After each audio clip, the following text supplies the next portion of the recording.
aye kokende kokomisanga na centre ya wana nde na accepter nga pe na apprendre na formation nga après 3 ans donc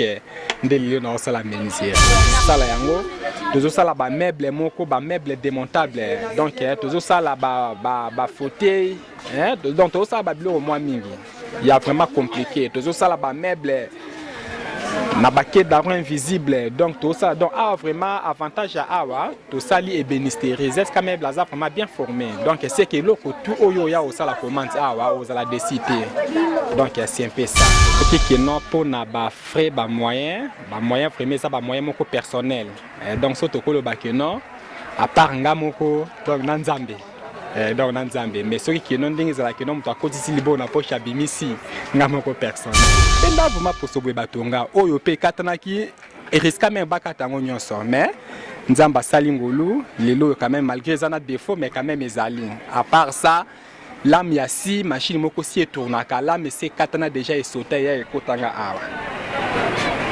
donc na risque mais nzamba salangolu na tala be makila libende bakenda obimiselango na hôpital mais nzamba salangolu lelo quand même nazali mais loko eza musana lingana kotika ngo jamais donc na continuer toujours ko sala za mingi puisque toza so na kati ya maison na biso toza na plein za na kati wana toza na ba biloko ya bato to sali déjà ou s'il faut ba propriétaire nango ba ya ozwa mais bazo ya ozwa te donc kati eza plein so zwi image na kati au na kati eza plein donc ba client ko tunde mutu ba compliqué biso et na c'est la publicité mais par rapport ya musala ndenge sala makai société wana eza na 12e Ridix eza grande société pour nangai c'est que ndena abo na revaka que non un jour il faut établissement ou comme lokola Dix scan fort donc wana eza la rêve nanga mais toza na problème ya électricité donc photo loka groupe surtout vieux groupe ndé donc pour la matériel côté wana établissement et ça là qui est fort na né ko somba même ata des outils ya makasi na né donc c'est un peu ça.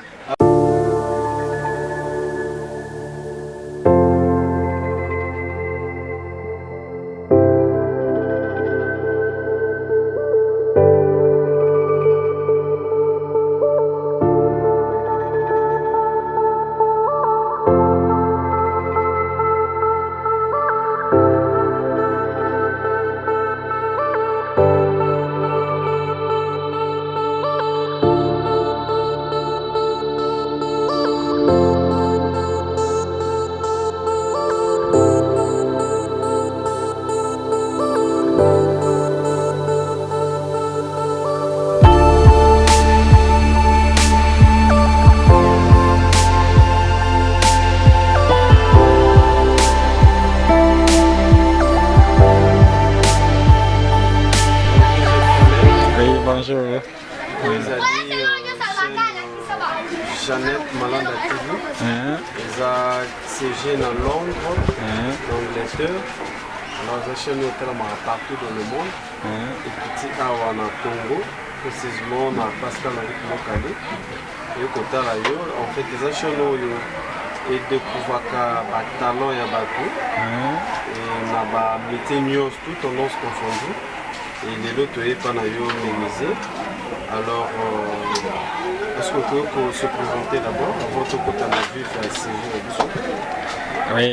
comme on a maître Zadio, comme on a donc Zadio Mukeba, mais souvent batuming babenganga ZK Meuble. Donc on a préféré faire na formule entreprise on appelle ça un peu comme établissement ZK Meuble. Donc alors entreprise est bandako.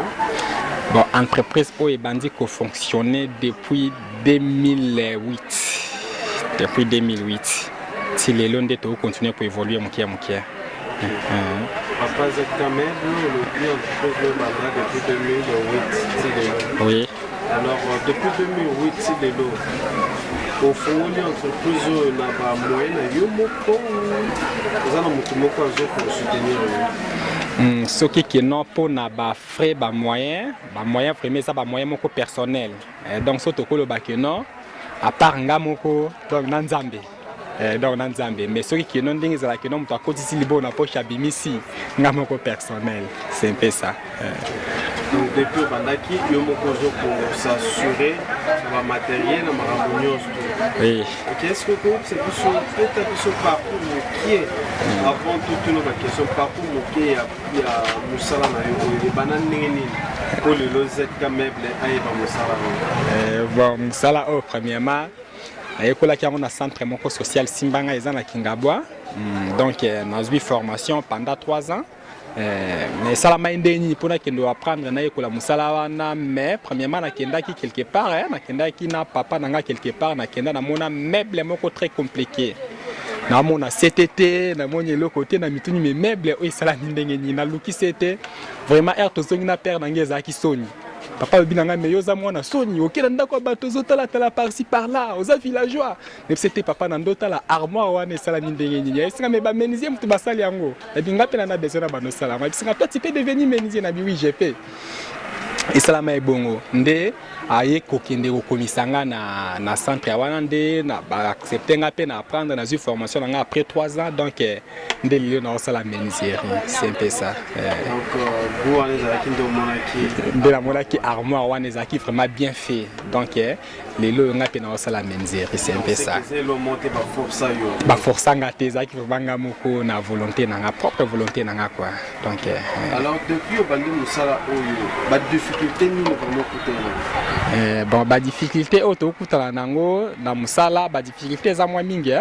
ba difficulté vraiment to kutala nango za mwa mingi bon et surtout côté ya ba client bon nzambe pas soumina mteke na ba marché za tellement belé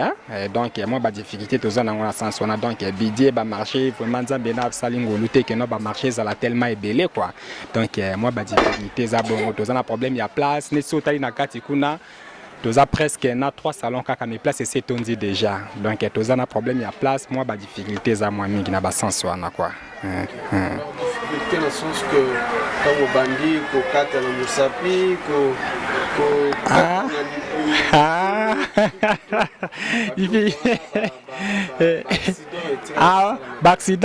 accident na perda misapi nanga o mi balé na risque misapio so tali musapio ezaki mibimba et katana la machine na ndosa na société donc musapi e katana ga boye ezodiembela na musido na mukuba na kati e katana awa e katana vraiment kima na kenda na hôpital ba benda poso batonga na kamwa linza ko ndenye bima donc po ba benda vraiment poso boye batonga oyo pe katana ki et risque même bakata ngo nyonso mais nzamba salingolu lelo quand même malgré ça na défaut mais quand même ezali à part ça l'âme yasi machine moko si tournaka là mais c'est katana déjà et sauté ya ekotanga awa don ariska mais nzamba sala ngulu na tala be makila libende bakenda obimisela ngo na hôpital mais nzamba sala ngulu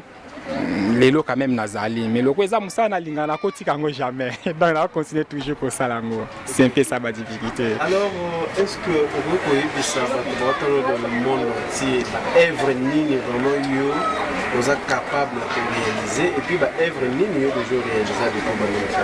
ah ouais na établissement ZK meuble tozo fabriquer ba meuble ya marque nyonso lokola ba vitrine tozo sala ba armoire tozo sala ba kit ba Louis 14 donc donc eloko nyonso yebi ke no esala manal libaya na sete kota rakati donc ah esala maka donc to fabriquer tout menuiserie garnissage y compris charpente toiture nigérian donc ah to fabriquer presque tout donc musala nyonso esala manal libaya na sete ah tozo fabriquer ngo donc na sens wana. Alors je pense aux gens clients fidèles na yo. Oui, ba client fidèle bazali tozana ba client auto bandana bango depuis 2008. Monsieur Soupé donc avant que tu n'as pas na na centre au tilelo le quoi tozana numéro ka moko yo quand même soko déplacer allo ZK tozana besoin na yo ya comme place aux ali donc tozana ba client fidèle vraiment bazali ça va mettre côté ba que ça a confiance à tete l'aventure et les choses au contraire kutu tant que tolo ba to comme na difficulté à place eza mingi puisque toza so na kati ya maison na biso toza na plein eza na kati wana toza na ba biloko ya bato to sali déjà ou s'il faut ba propriétaire nango ba ya ozwa mais bazo ya ozwa te donc kati eza plein so zwi image na kati au moins na kati eza plein donc ba client kutu nde mutu ba compliqué biso puisque biloko esili meuble esili fallait livraison et salama mais bango bazo ya retirer te donc ba client nde bazana problème na biso mais biso mingi tozana problème na ba client te donc c'est un peu ça. Alors cette année la vision na yo eza vraiment musala olongo bandaki osepelaki na armoire omonaki et sali kokuti musala yo moko moni ba réalité okute na musala alors ba vision na yo koma nini na musala ba vision nanga tangu na silisi na menuiserie d'après ngai eza ondire mutu mo bakolo bakeno na part nanga fallait aller kakawera yo comme ça dite wera aller kakente donc wana eza c'est le rêve ya mutu na mutu parce que ngape na part nanga na kini awa donc na mona société moko eleka Dix Scan Forte na kolo baté na c'est lango publicité mais par rapport ya musala ndenge sala makai société wana eza na 12e Ridix eza grande société pour ngai c'est que ndé na abo na rêvaka que non un jour il faut établissement ou comme lokola Dix Scan Fort donc wana eza la rêve nanga na envie ya ka société wana makasi c'est un peu ça. Alors ceux qui osent na rêve ZK meuble comme encore la texture tu kotanga est-ce que ozo bongisa makoki ou ozo zela ba partenaire libanda ba ya ko batia au med association idée bon idée zake premièrement na ya liboso nzamba na olenga sela makambu na ye quoi donc premièrement okozwa pe occasion mo bozu marché mo wepe ya munene sikozo koza marché à 100 portes et sungio o réaliser nango ba projet nyonso oyo zaki nango tout comme nzamba ko toucher pe mutema ya mutu moko boye o azala ba moyen atie ba moyen na ye anje projet P et c'est réalisé là type nzoto tu vas donc na ba marque wana ba sens wana donc nzambe sikonda bi lolenge nde ya ko sela mais à part ça établissement ZK meuble pe ezana lolenge nango pe bundaka ko épargner moi 10 francs on sait jamais pourquoi za loze élaborer comme on appelle traîner mais comme on appelle peut-être 3 ans 4 ans liboso nzamba ko songo pe ZK meuble pe yemo pe na ba propre fort nae akangisi pe moi chiffre mo boye projet la tinzoto mais to ebina mte côté nini ko PC là c'est un peu ça. Alors ZK meuble déjà depuis banda au réaliser nini au sommet déjà quel genre de matériel au sommet pour établir tout ça dans ça malade ah tozana ba matériel ba machine portatif moi mingi tozana ba machine portative tozana ba scie circulaire tozana ba défonceuse tozana ba ponceuse donc tozana ba matériel mususu donc depuis tosomba on a tosala la ngote pour tozana problème ya courant et surtout na rayon haut tozana problème ya courant c'est qu'il faut nzamba pesa makoki ko somba groupe mobo ya mwa munene to bimisa et permettre to sala musala vraiment ndenge singel mais pour na ba matériel tozana vraiment na moi ba matériel et to na ba matériel au sombi matériel na osala ya ngote zali mais tozana problème ya électricité donc faut to loka groupe surtout vieux groupe donc pour na matériel côté wana établissement et ça là qui est fort nané ko somba même ata des outils ya makasi nané donc c'est un peu ça. Alors peut-être on a une image au biso to kozala na makoki te représenter ba la biso nini vraiment oyo yebi eza passa ko sala mais yo ça le bon atabatanga atabakombo nango atana bandaku atana ba meubles de façon que bato bazotala bazo connaissance obi bazana posa na ngomba contacter et le que cause la difficile. Oui. Bon, difficile, je n'arrive pas à comprendre d'accord parce que peut-être pour l'accepter dans l'image. Yo sélectionner quelques trucs pour yo yebi ko ça loza capable de ça là ou peut-être sur marché. Bato va ça la rarement. Mais yo za capable de ça. Bon, toza lokola na ba chaise na biso o mingi o ba pasteur ba osela oyo ba 14 o ezaka ya kalamela moni zongi su na marché naza siri ba représenter bino yango wana ba kiti wana tozo sala ba chaise wana ya ba modèle nyonso ezala ba modèle ebele ba kiti wana tozo sala yango tozo sala ba meuble moko ba meuble démontable donc tozo sala ba fauteuil donc tozo sala ba bilo moi mingi il y a vraiment compliqué tozo sala ba meuble na baquet d'argent invisible donc tout ça donc vraiment avantage à awa tout ça li ébénisterie ZK meuble a vraiment bien formé donc c'est que l'autre tout oyo ya au ça la commande awa aux la décider donc c'est un peu ça donc à retenir on a ZK meuble et l'autre union son mutaza no pour ça aux la satisfait oui union soit ça la makana libaya na CT donc ya ko aux la décider solo la ka bien ndenge to senga to yokani ka bien ndenge to sengi yo servir biso ko kakola biso pe mingi mingi te sinon biso pe tokakola mosala na yo pesa mbongo nde tosengi ozala décidé. Alors est-ce que ça va te garantir le mosala na yo soko seli moto garantie ça? Oui, garantie ezalaka. Après combien de temps? Ezo dépendre ya garantie après sa garantie mingi ya ba 3 mois voire même 4 mois. À part en dehors, il y a garantie, tu as un service, tu peux boyer, au salaire, tu as service au quai, tu as mais au tali qui a service au et l'eau qu'on est même après une année, 8 mois pan, tu as eu au monde, tu as eu au monde, boyer,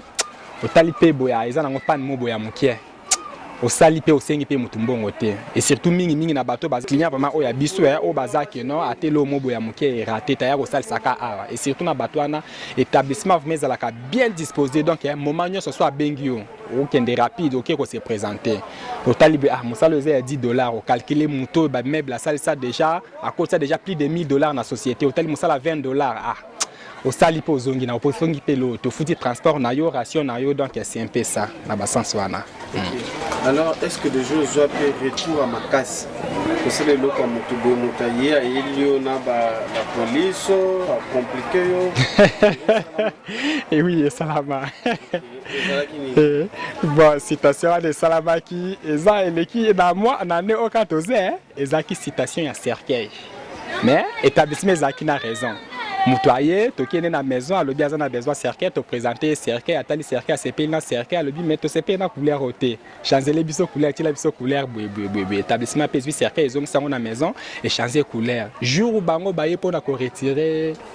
retirer cercueil, baye tali bakuti couleur, bisou ah couleur ouais ça qui bosse ça qui bien, te couleur ouais ça bien te. Et ça lui ko ben dans la babini prince baké ba sombi cercueil mususu. Baye un établissement babi qui un établissement il faut donc c'est la biso mbongo na biso. Établissement comme tolinga ozala bien na batu ebisie que notre ozong ça mbongo na yo. Mais à condition que faut là et loko était kama pour de remettre to tiens na maison. Il faut zéler kama so était comme to zimbongo to zongi selio. Et qui est amwe na maison une semaine, 2 semaines et loko était kamité. Bon. 3e semaine, ndeko na bazaki patiente bakena ofunda biso. Bake bafundi biso donc zetka vraiment betaki boloko abeti 3 jours hein dans la police. Après 3 jours, bon, comme azaki n'a raison, ayeko bima malgré azaki na raison mais ebisika bandeko na ennemi na binote bo patiente c'est loko tekami to remet donc tokutana ba biloko na moi mingi wana pesa exemple so na pesa exemple émission ici là na ba exemple tokutana kana ba réalité moi mingi vraiment donc alors vous êtes au Lobani dans le monde entier et na yo ce que vous avez peut-être na posa il y a batuba ko yo maboko pour que œuvre oyo et mata entreprise et mata ou tout ce que tu peux avoir comme philosophie pour le Lobani en fait que batunyo soit dans le monde j'ai connaissance. Oui, établissement eza mingi na besoin vraiment il y a aide mais aide vraiment pas comme tel. Établissement eza na besoin ya nini? Yo tango yebi que nous na kati ya kosala construction ozotonga, ozana ba porte, ba misala, ba plafond, ba toiture. On comprend donc établissement eza mingi na besoin ka ya ba marché. Donc sur la col ba que non mingi après établissement eza na besoin mingi ka ya ba commande kaka. Donc établissement